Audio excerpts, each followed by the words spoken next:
비상계엄 특별수사단이 용산 대통령실과 한남동 공관촌 등에 대한 압수수색에 착수했습니다. 비화폰 서버와 경호처 사무실, 또 경호처장 공관 등이 압수수색 대상인데 윤석열 전 대통령과 김성훈 경호처 차장 등의 특수공무 집행 방해 혐의를 조사하기 위해서입니다. 취재기자 연결합니다. 양동훈 기자, 경찰이 대통령실 등에 대한 압수수색을 진행하고 있다고요? 네, 경찰 비상계엄 특별수사단은 용산 대통령실과 한남동 공관촌에 대한 압수수색 영장 집행에 착수했다고 밝혔습니다.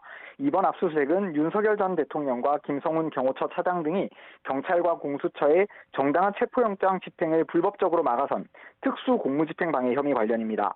압수수색 범위는 비화폰 서버와 대통령실 경호처 사무실, 경호처장 공관 등이라고 설명했습니다. 다만 대통령실과 공관촌 모두 영장을 제시했지만 내부 진입을 허용하지 않아 본격적인 집행에는 들어가지 못한 것으로 알려졌습니다. 경찰은 지난 2월 김 차장과 이광우 경호본부장 등에 대한 압수수색을 벌여 휴대전화 등을 압수했었는데요. 경찰은 압수한 휴대전화를 복원해 김 차장과 윤 대통령이 보안성이 높은 시그널 앱을 이용해 대화한 내용도 확보했습니다.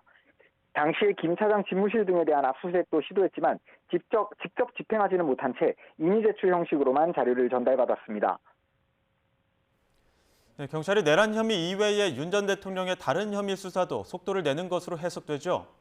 네, 현직 대통령은 내란죄와 외환죄를 제외하면 형사소추될 수 없다는 헌법 조항에 따라 경찰은 특수공무집행방해 혐의와 관련해서는 윤 대통령에 대한 본격적인 조사를 진행할 수 없는 상황이었는데요. 헌법재판소의 파면 선고로 불소추 특권이 사라진 윤 전 대통령의 다른 혐의에 대해서도 수사에 속도를 내는 것으로 풀이됩니다. 경찰 특수단 관계자는 그제 기자간담회에서 윤 전 대통령이 특수공무집행방해 혐의 피의자로 입건돼 있어 피의자 조사를 진행해야 한다고 밝히기도 했는데요. 이번 압수수색을 통해 확보한 자료를 분석하고 경호처 관계자들에 대한 조사도 진행한 뒤 윤 전 대통령에 대한 조사 시점과 방법도 검토하게 될 전망입니다.